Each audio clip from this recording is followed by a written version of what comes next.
असं मोठा कागद होता आणि देव चित्र काढतोय असं गृहीत धरा. खाली सगळे संत महात्मे बसले, संत संमेलन आहे, ज्ञानोबा आहे, तुकोबा आहे, सगळे एकाच वेगवेगळ्या काळातले पण एकत्र आलेत.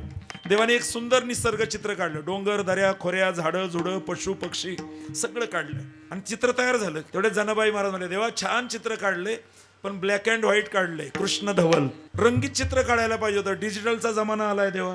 मग देवाने रंग द्यायला सुरुवात केली. मग त्यांनी आभाळाला निळा रंग दिला, सूर्याला पिवळा रंग दिला, झाडांना हिरवा रंग दिला, पशु पक्ष्यांना करडा रंग दिला. चित्रातल्या त्या चित्रामध्ये नदीचं चित्र होतं, नदीला निळसर झाक दिली. त्याच्यात माणसाचं पण चित्र होतं, माणसाचं चित्र होतं. तिथं आल्यानंतर देवाचा ब्रश थांबला. जनाबाई म्हणली 9 वाजले बरोबर देवा, आता आवरा, द्या की रंग माणसाला. जने नाही जमणार मला. अरे माणूस सगळ्यात तुझ्या आवडीचा आहे, तू का रंग देत नाही?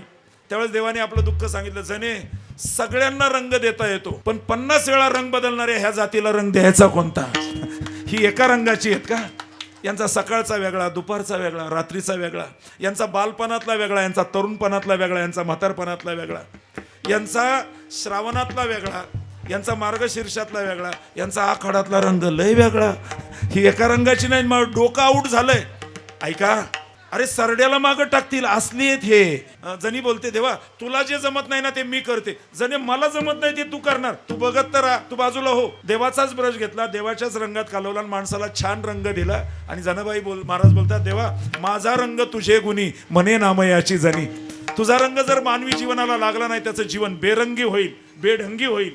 आणि म्हणून संत तुमच्या माझ्या जीवनाला रामरायाचा रंग लावतात आणि तुमच्या माझ्या अंतकरणाला रामरायाचा रंग जर लागणार असेल तर तो फक्त नामाने लागतो,